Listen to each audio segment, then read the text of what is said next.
દેવાનંદ ભાગ 9 દિગ્દર્શનનો તખ્તો ગોઠવાય છે. મોટાભાઈ ચેતન આનંદ તથા ગોલ્ડી તરીકે જાણીતા વિજય આનંદ નવકેતનને છોડી ગયા બાદ દેવાનંદે નક્કી કર્યું કે નવકેતનની ફિલ્મો હવેથી પોતે ડિરેક્ટ કરશે.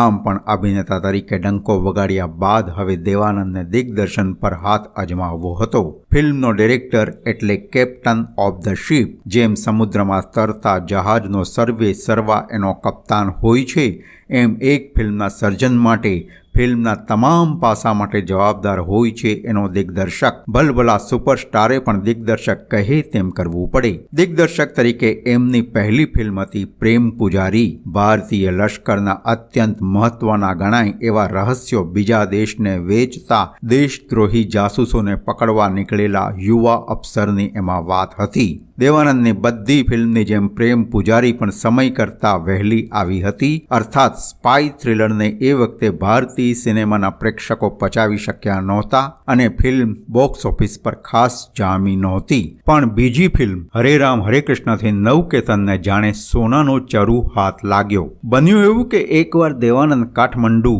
નેપાળ ગયેલા ને ત્યાં એમણે ધ બેકરી તરીકે જાણીતા હિપ્પીઓના એક અડ્ડાની મુલાકાત કોઈ જર્મન ફિલ્મ મેકર સાથે લીધી. અહીં એમને એમની ફિલ્મનું મુખ્ય પાત્ર મળ્યું જેનિસ. આ જેનિસ મૂળ તો પંજાબની જસબીર કૌર હતી, પણ એ માતા પિતા સાથે કેનેડાના મોન્ટ્રીયલમાં સ્થાયી થયેલી, એટલે ત્યાં એનું નામ રાખવામાં આવેલું જેનિસ. જેનિસના મમ્મી પપ્પા સતત ઝઘડતા રહેતા, પિતા અલગ રહેવા ચાલી ગયેલા અને એ ડિવોર્સ લેવાના હતા. ઘર કંકાસથી કંટાળીને જેનિસ કાઠમંડુમાં હિપ્પીની જમાતમાં ભળી ગયેલી.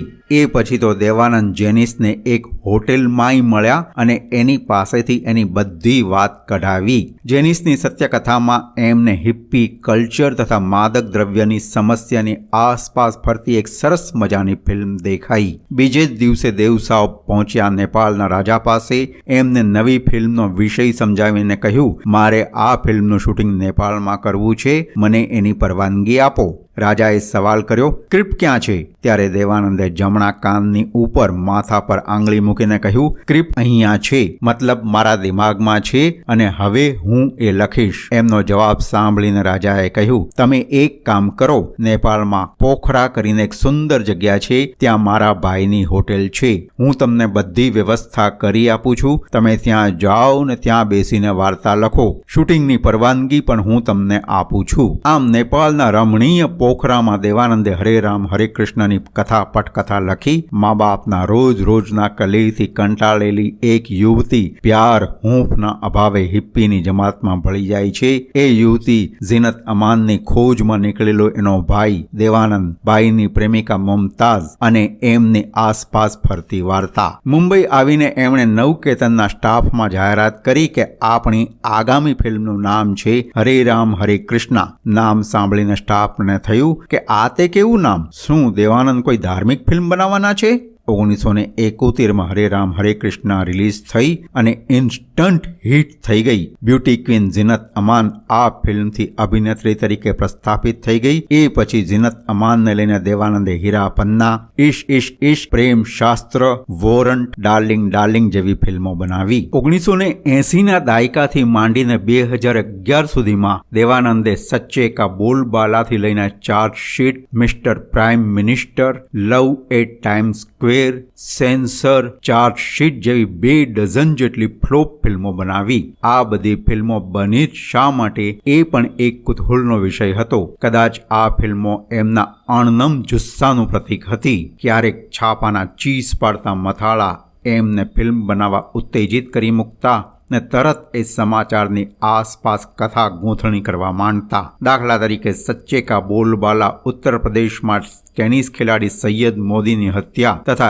એની આસપાસ ગૂંથાયેલા લગ્નેતર સંબંધોમાંથી જન્મી હતી. કબૂતરબાજી તથા એજન્ટો દ્વારા પૈસા લઈ વગર વિઝા પાસપોર્ટ વિદેશમાં ઘુસાડવાના કૌભાંડમાંથી આવી દેશ પરદેશ, ડ્રગ્સ તથા હિપ્પી કલ્ચરમાંથી આવી હરે રામ હરે કૃષ્ણ. ધડાધડ ફ્લોપ ફિલ્મો બનાવવા વિશે મેં જ્યારે એમને પૂછ્યું કે તમારી એક પણ ફિલ્મ ચાલતી નથી, છતાં તમે ફિલ્મ પર ફિલ્મ બનાવે જાઓ છો, શા માટે? ત્યારે એમનો જવાબ હતો, જો દોસ્ત, એક તો એ કે મારી પાસે માત્ર એક જ હુન્નર છે, ફિલ્મ સર્જન, ફિલ્મ બનાવવી.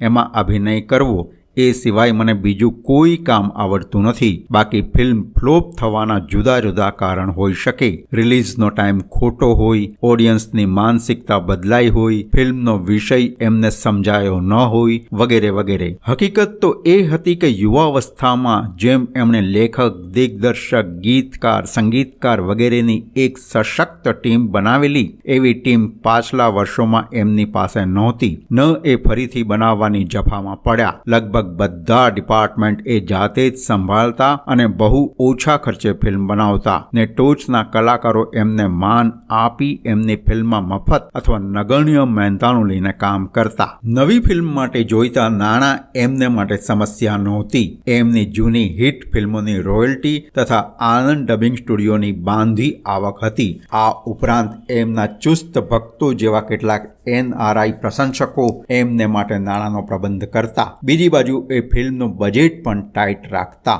દેવાનંદ વિશે વધુ આવતા અંકે